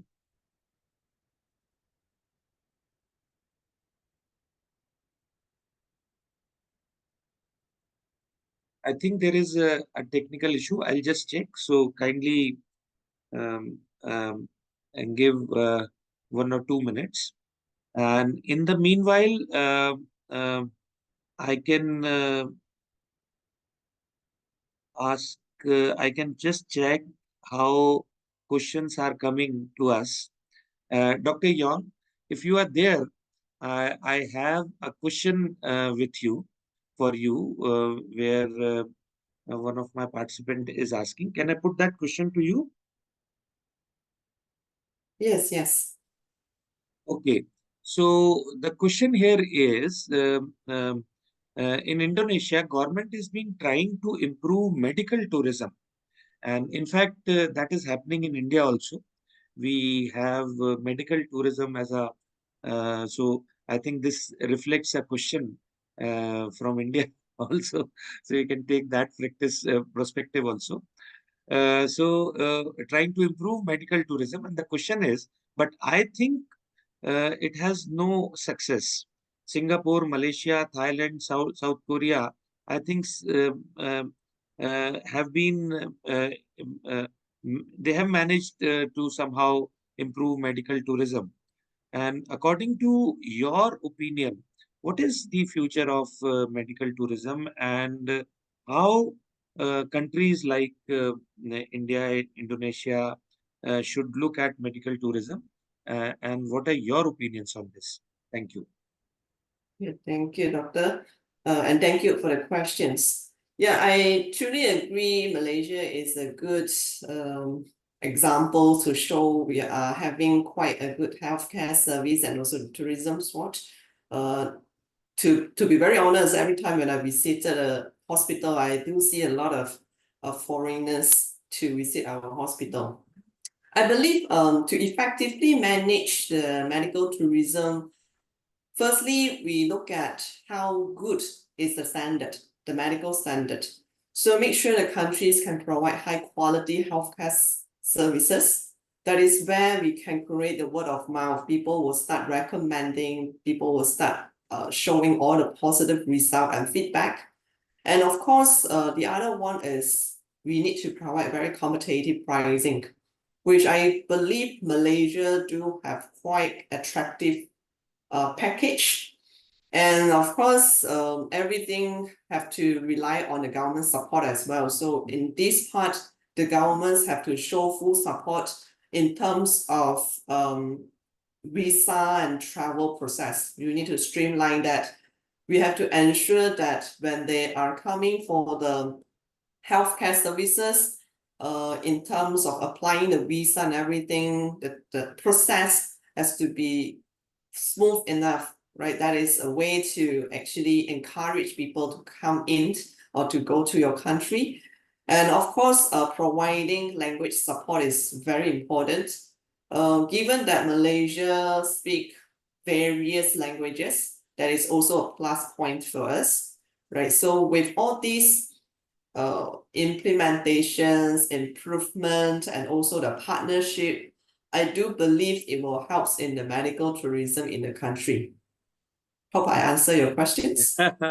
Thank you, ma'am. Yes, that is great. In fact, I'll suggest all the young researchers who are here and who are they, I think they can do a good job by researching in this area of medical tourism, because this has an international perspective and a future also.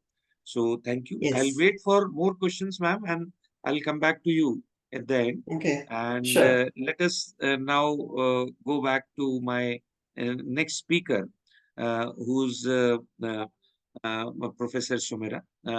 There was a small technical issue. So now I invite Professor Sumera. Please welcome. And the mic is yours. Thank you. Thank you for joining, ma'am.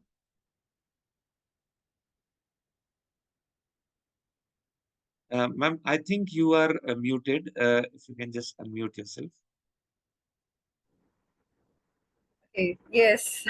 Yes, Yes, by mistake it happens. Thank you so much No, for no, giving ma'am, this. it's okay. We understand technologies give us a tough time these days, Yeah, and technologies are exactly. changing every day. So thank you for No joining, doubt, no doubt. and It please, really helps time us is yours. also. You can say it removes the distances, so we are here right now to Definitely, connect each other very well. definitely, definitely. We're looking forward for it, ma'am. Okay, Thank you. so I should share my slides by myself. Sure, sure. Please, please do, ma'am. Okay, sure.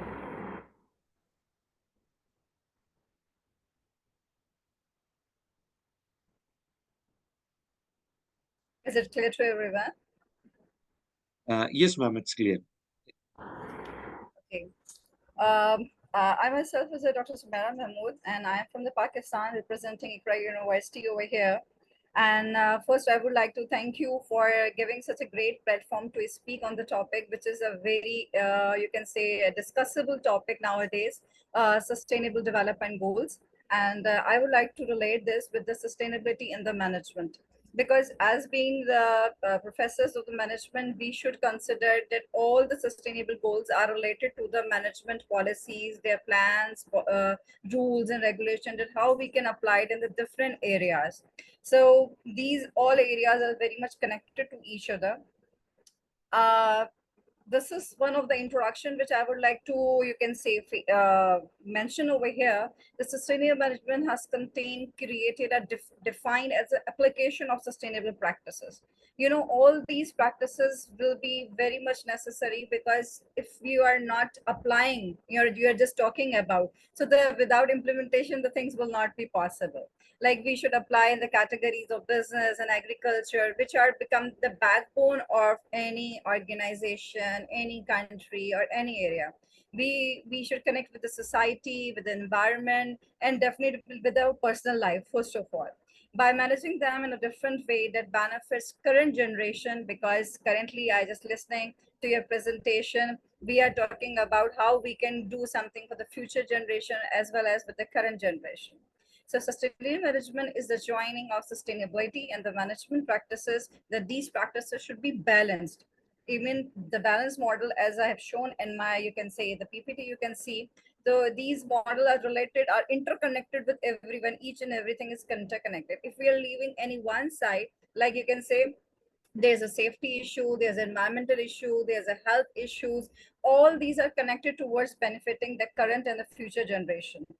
So sustainability in business, basically referring towards the company's strategy. As I'm the management side, so I'm discussing about some strategies. We usually talk about the SWOT analysis, but SWOT analysis is now, you can say, applied more towards the sustainability, the long-term planning of our actions to reduce the adverse environment and social aspects, which definitely results a good impact on the market. Now come towards another point as we talk about an analyzation, that is your economical, social, and governance. This is one of the metrics that we are discussing in the management side, and definitely it is one of the organization perspective that we are dealing with. Furthermore, this is a very beautiful picture on the screen that shows a lighten, a brighten, some spark in our future, which is really related to the sustainability of the business.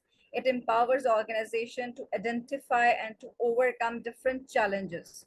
Now, what are the challenges that we are facing? It is one of the very great, you can say, platform for us, that we are connecting with one countries, with one region to another region. So you can see the challenges of all the countries, of all the religions and all the regions are, you can say, are really connected, and they are helping us.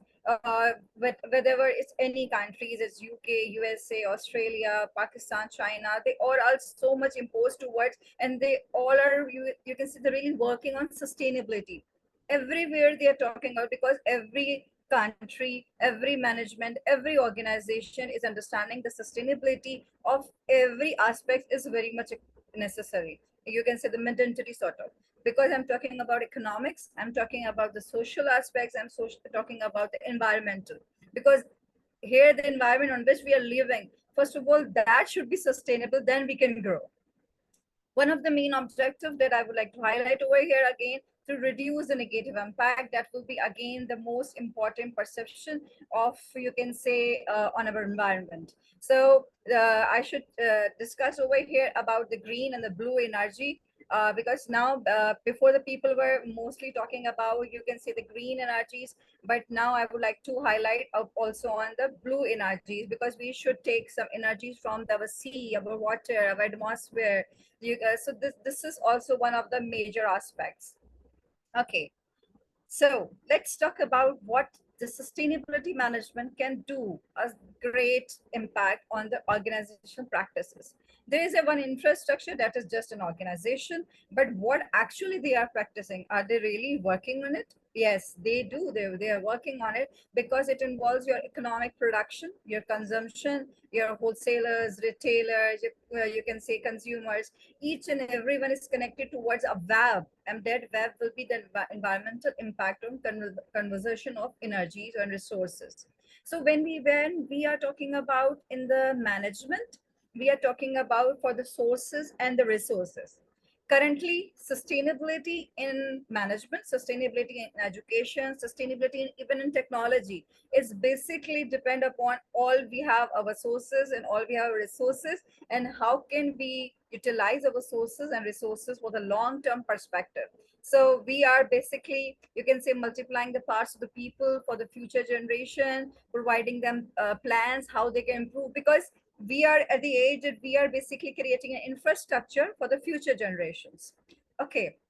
Now, the goal which I myself is activating or participating in different university seminars and different activities, that what we are doing some plantation activities. We are, you can say, making some new project that is related to the finance, that we should use less finance to reduce the energies, to remove the water wastage, to remove the, you can say, to keep our environment clean. So these are, you can say, the small part, but this will be our future. This will bring a great change in the society. Every person who is doing a small task for the change of the management will bring the big change in the society at a time. This is what my perception. Now come towards what are the three pillars that I would like to discuss. As the sustainable development is based on three pillars, it's social, economic, and environmental. You can see the picture which I have discussed over here. We're talking about social equity, we're talking about equality, we're talking about the environment, we're talking about the economy. One of my student in the class, they're talking about means how it could be possible the economy and environment are related. And I'm really shocked, and I really shocked to hear that this now they are even not relating these two terminologies together, because before they are not aware about. Now, when we are awareing them about the economic and environmental and the sustainability, so the young generations can do something more better, developing the human resource in the form of extreme reduction of the poverty. We should do many such social exercises to reduce the poverty side. We can do many you can say equality of the gender. As I can see in my conference, it is the equality of the gender. So we are giving chance to everyone. We are not discriminating, we are not biased at any sides. Again, as one of the prospect of the management, we are talking about the wealth maximization, not only the profit maximization. So wealth should be properly distributed in each and every area, so that all the pillars, environmental, social, and economic, these three pillars can be properly correlate with each other. Let's again, relating to the pillars, now come towards the time of on what platform we should relate the pillars.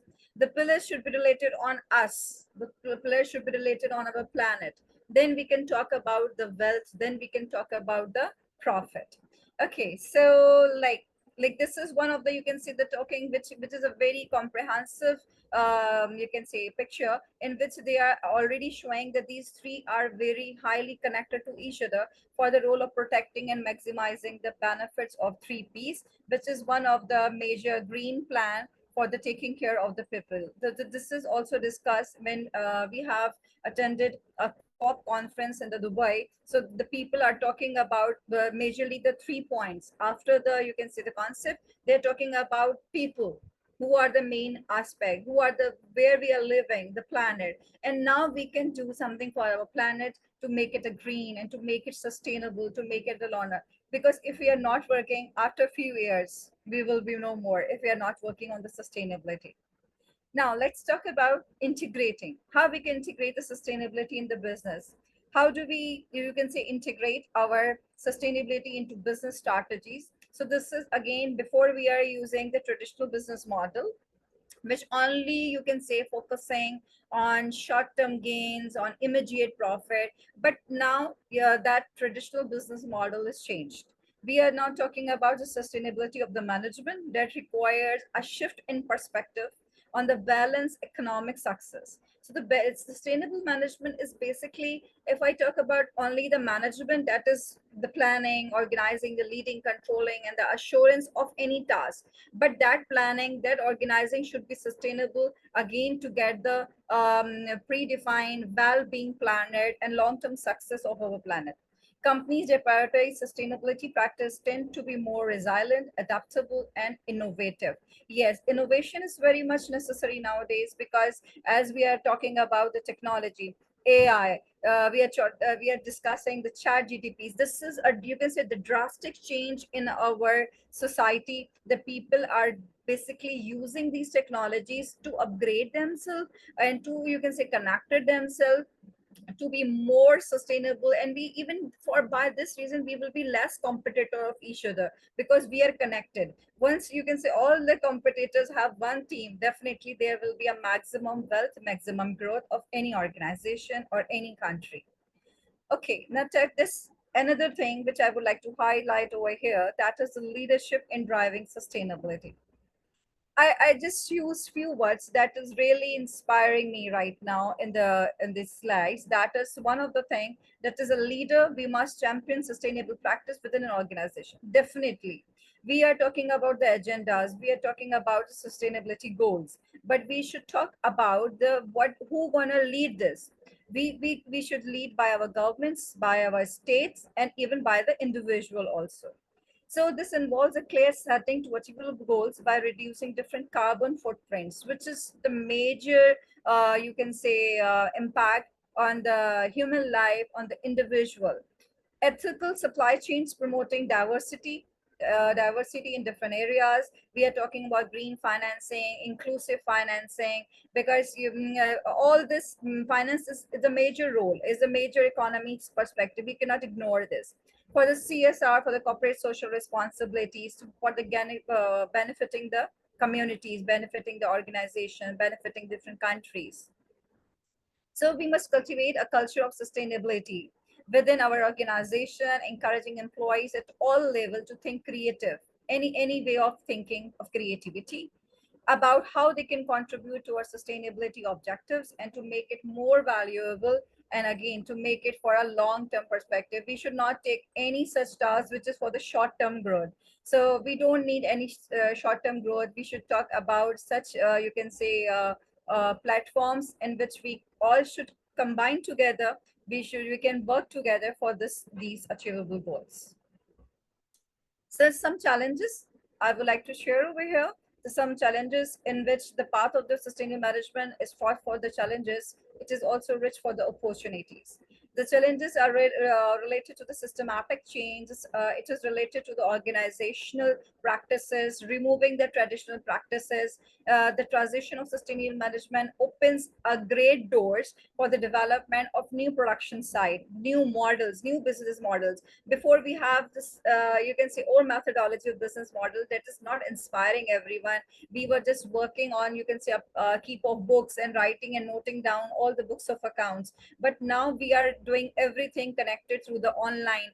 We have different import export software, which is, you can say, involved nowadays. Between removing the channels, you can say the connectivity, the sustainability for the growing demand, it encourages the partnership. See what I'm talking about? Encourage your partnership across your industries. It foster your innovation and drive economic growth in a different way, again towards the people, planet, and the last one, it's not mentioned over here, it should be the wealth maximization and the profit. Definitely, when the people and the benefit of the planet, if they're working together, the wealth will automatically maximize. Okay, so now this is what we are educationists. We are what we are doing for this purpose. So as I should connect with sustainability towards this goal, also the role of education and the research. Here I have seen the many researches and many such conferences on the sustainable development goals, because you can say the teacher or the motivator or the innovator, they can be a one model role which can change the generation, because it is our first lab. The students and you can say generations are learning from us. So education and research play a very pivotal and the significant role in advancing sustainable management. As educator and researcher, what we are doing, we to equip the next generation of the leaders with knowledge, skills. They're creating their ability, upgrading their mindset, navigating or removing their complexities to grow for the sustainability. This all involved towards a change of, you can say, a little bit curriculum, conducting some researches that will, you can say, are your bright vision for the generation, and having a good business practices. I have two important, you can see the pictures in which we have the human environment management and we have environmental impact. If we talk about the human, we have just cultivation, development, and exploitation and adaptation. But we should talk about the environmental side, because the human are basically, if you can see this diagram, the human are basically surrounding by the environmental factors. So all this are connected with the culture and the society is through the environment on which they are living. So it depends upon on which planet we are living, how we are reacting. So that is the main aspect of the sustainability management. It should be the long-term goal. We should start work today. That's all from my side. Thank you so much for giving me this platform. I would really highlight and upgrade this, that long-term thinking is basically the long-term sustainability.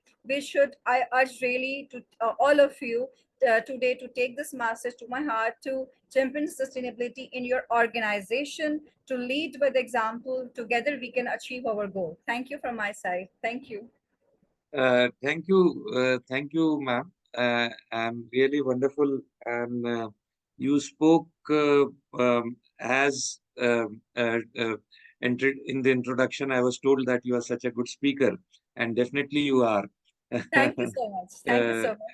I have been speaking from last 15 to 16 years in the different conferences and discussing about relative the daily life issues and the problems and really working for the society. And I'm still welcoming all the connected staff. If they are willing to work with me, I'm very much, you can say, involved with you to work something for the sustainable goals for the organization and for the communities. I think that is great. That is wonderful. And this is such a great platform, AIBPM, that we all come together and in such a smooth way. There's a lot of hard work. I know personally how much AIBPM team is putting, and especially the energy of Professor Lim. I hope he's here right now with us, yes, exactly. because he's engaged with the conference. And they do a wonderful job. Everything is so smooth. We know. All Yes, the team members, they are so much connected, and literally they create us a lot of interest in our, you can say, the communications. I just feel myself that we are really close to each other. We can do further more projects, to do further connectivities without any hindrances, because it's basically for our planet. Yes, definitely, ma'am. And I would like to tell every participant here that the hard work which goes behind this kind of conference. For example, we have a lot of practices. We have WhatsApp groups. We have, in fact, everything is planned. Every speech is planned. Every minute in this conference is planned, and that is just the planning abilities of the IBPM team. Whosoever is there in this team. I know a few of the names only. So Alicia, Ira, and Professor Lim, obviously. So they are there and they are doing such a wonderful job. And we have a great future. In fact, I would like everyone to be connected at AIBPM, be part of Nusantra projects, and do all projects which are floated by there. Now we have a lot of questions here, and which our students have been putting. And thank you, Dr. Sumera, for such a wonderful speech. You spoke of blue energy, and I think that is something new, and people should now look at sustainable practices, not only from environmental practices, but they can break from ocean environment to air, and so those kind of things. And blue energy is a great example for this. You also spoke of 3 Ps of sustainability, and I think that is also something new and can be done at this stage. And in fact, what I want to tell everyone here, that people who are connected from countries like India, Pakistan, Indonesia, we are a very population heavy country. So a very big chunk of population of this world lives in these areas, and we have to be very focused on sustainable, and we all can come together and work in this area. I think that is what the future is. Future is not in the GDPs of the world, but future is on how sustainable can you be at your individual level, at your organizational level, at your country level, and all together. So I'll just now start reading the questions. So thank you, Dr. Sumera, for being with us, and we hope to see you again Most welcome. in this. Anytime, whenever you want, I'm here for you. You can have my contact numbers, you can have my email numbers. I'm so happy to talk on this topic, and I really want to, you can say, engage with you people. Thank you so much for this platform, and I must, you can say, thumbs up for all the team members of this conference. You really did a great job. Trust me. Well done. Yes, Very well. I agree 100% with you. So thank you, ma'am. Now the questions are open. I would also, because we have time right now, we have the lunch time is I think at over here in Pakistan, it's morning right now. Yeah, it's in India also. It's morning. It's around 9 a.m. but the lunch break is at around 12 at Indonesia, Jakarta time. So I think we'll wind up before that, no issues. But because we have a lot of time now. So let us go to few questions, and to the participants, I have around 80, 90 participants, 100 participants here who are right now live with us. So you can just raise your hands also. Just go on the option of raise hand and then unmute and ask questions directly, or you can write questions. So I'll just, and it will be great if you can just write your name and the country from where you are from. So we have one of the first questions we have is from Ivanov, India, and he's asking, ma'am, you mentioned about attracting investors, so we can increase the corporate engagement. How can we increase the corporate engagement that would drive a culture of sustainability within organization, which I think will definitely help in investment. So I think you are asking about corporate engagement, about sustainability, and I think if you can just mention whom you are asking question, or I can put to the panel, or if Dr. Young or Dr. Sumera, if any of you I would can like to answer this answer. question. Sure, ma'am, please. See, dear, very good question, and I'm really emphasizing on such activities because you can say when we talk about the organizational practices, as I discussed in my conference also. So they're discussing right now that how can we create the, you can say, corporate social responsibilities. It's, you can say, small tasks we can do for anyone, for our peer colleague also. Okay, if that person is, you can say, surviving a difficult time, we can do some corporate working with them. We can move some different areas to help others. We can do some you can say plantation activities, any such drives which really you can say not only the boundaries specifically, it is a correlated. So we are using such corporate social responsibilities. It's basically one of the ethical impact that we are putting on our environment. So like, don't think that you can do something, a bigger project, so that will only be a corporate social responsibility. This is what, you know, many of the students, many of the colleagues, and when I present such things, the people were thinking that we should do something, a bigger project with some remarkable industrial work. So it's not like this. If you start some small piece of work, like as I talked about, that you can collect some money and do some donation, you can help your peer one who need that. This is one of the activity that you can do that. So why you are planning for the such projects which really need the funding and the grants? You can do it by yourself there. Okay, and I would like to inform all that you please stay with us on the Zoom platform till the end, because we'll have a photograph session here in the end. So I'd like to, and still we are getting questions. Dr. Sumera, if you can just remove the sharing of your presentation. Okay, sure. That will help us. Okay, so you can raise hands also, and then you will get an opportunity to speak and put your views and ask questions. Now, I have also one more question from Apeksha.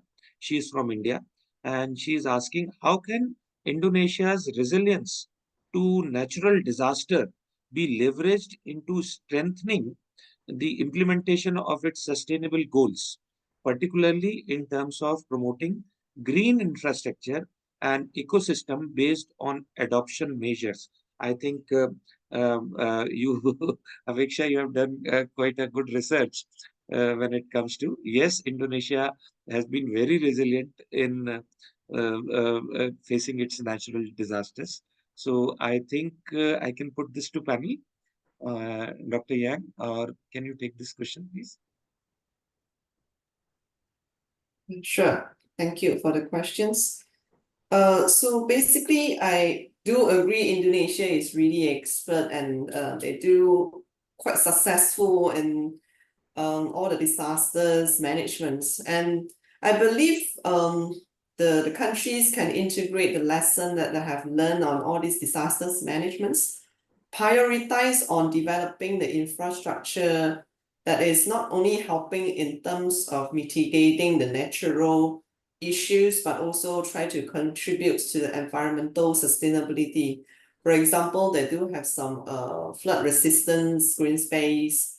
They do have sustainable drainage system. They also have some coastal mangrove restorations. So all these are very helpful in achieving the environmental sustainability. And they can also utilize all these adaptations to scale up to be part of the strategies to enhance their climate's resilience. And again, that will definitely lead to the sustainability objective. Okay, I think thank you for this. In fact, I have a question which I want to put. So if I have Dr. Ivanov or here with us, if this, or Dr. Ridhima, who's with us, if they are here, I want to ask about the technology. Like we are seeing a lot of technological changes, especially AI coming up, and how will this fast-paced technology, especially artificial intelligence, will affect the sustainability in the long run?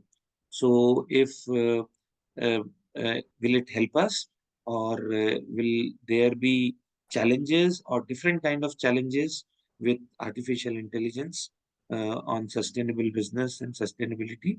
So if I can put this question to the panel, and if I can just check, and if I know that if Dr. Ivanov and Dr. Ridhima is here, or any of you can take this question, ma'am.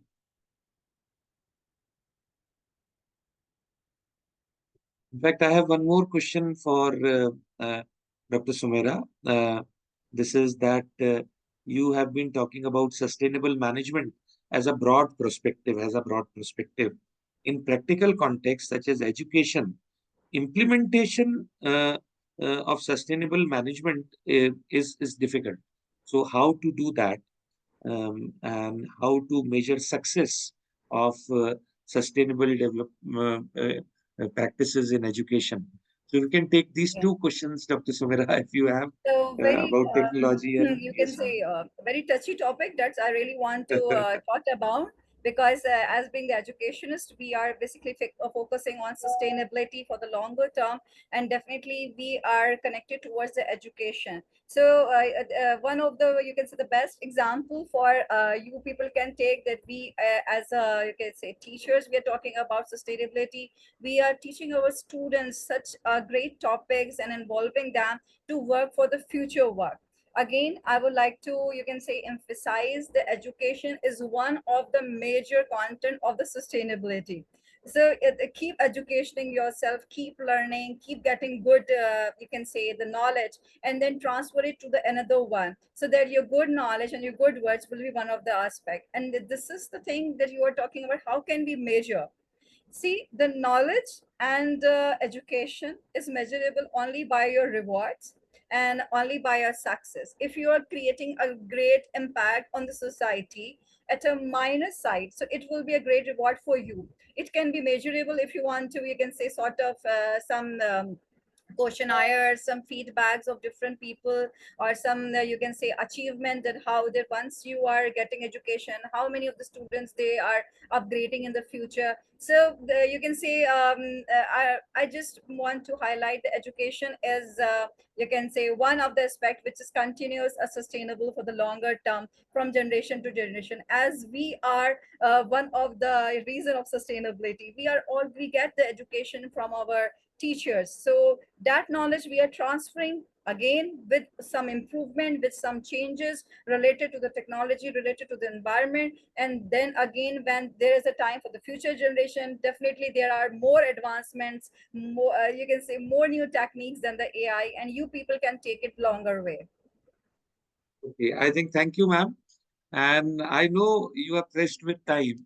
you have found us time for us, and you have classes on all the activities that is going on. So thank you for joining, ma'am.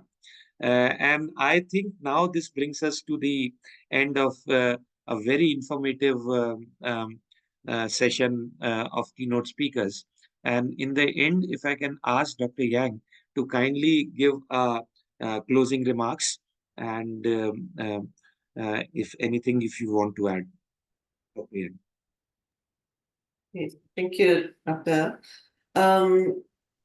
As I mentioned at the very beginning of my presentations, this is a very important conference, and I cannot speak enough for sustainability.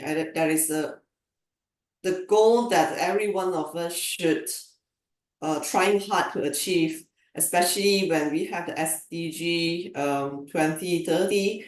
It is 6 years from now, and I think we are still far behind. So I would like to take this opportunity to encourage and to motivate every one of us to take some steps, right? To take some initiative, helping the earth, helping the society in achieving sustainability. Thank you. Thank you, ma'am. And I would like to remind again everyone, just kindly wait for a few minutes so that we can have the group photographs. And in the end, I would like to remind everyone again that please share your views on the social media. Follow AIBPM pages so that you can be aware of the next events which are happening. We have given links of Instagram and other social media pages, YouTube links we have given. We have also given links of prestigious journals of AIBPM. There are a number of journals. You can go and check those journals for your future publication needs. I would like to also check the Nusantra project, which is done by us at AIBPM, and you can be part of that. You can become a AIBPM member, and that will be a great platform for you to come together and have participant and be participant of conferences like this. So thank you everyone for joining and all your enthusiastic responses, questions. I think I have attended many conferences of AIBPM, and this is a great conference because there was a lot of enthusiastic participation from you, and such a great varied participants from different countries. Truly an international event which we have. Now I'll give back to the moderator, Alia. You can take over from here, and I hope if you are there, ma'am, Alia. Okay. Yes, Dr. Ridhima. Thank you, ma'am. Thank you for joining. Okay, thank you. Thank you very much, Dr. Ridhima, and all keynote speakers for such insightful discussions. And to embrace the moment with our keynote speakers, we would like to ask all panelists and participants to take picture together one more time. Please turn on your camera and the committee will be helping to capture it again.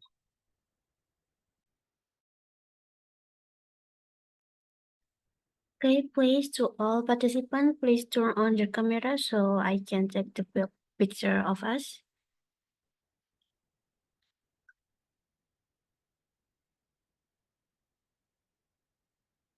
Okay, please get ready from the gallery one. 3, 2, 1. Okay. And then move to the gallery 2. Please turn on your camera.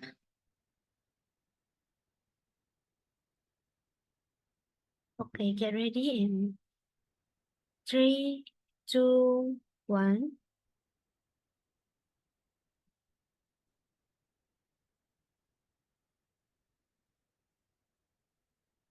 And then move to the third gallery. Please turn on your camera. 3, 2, 1.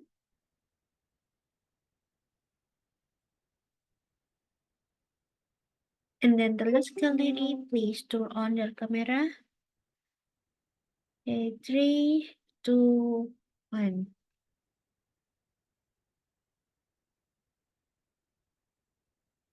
Okay, thank you, Miss Alia. Thank you very much, Ms. Alisa. Well, ladies and gentlemen, I'm sure that we've been having a great day since the seminar and discussions were resourceful and well constructed. Thank you to the keynote speakers for the informative and interesting talk.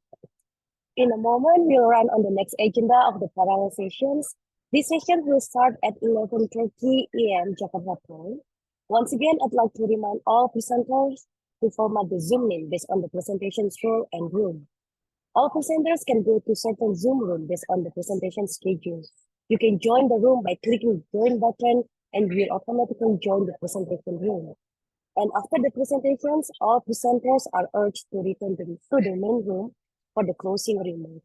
Thank you.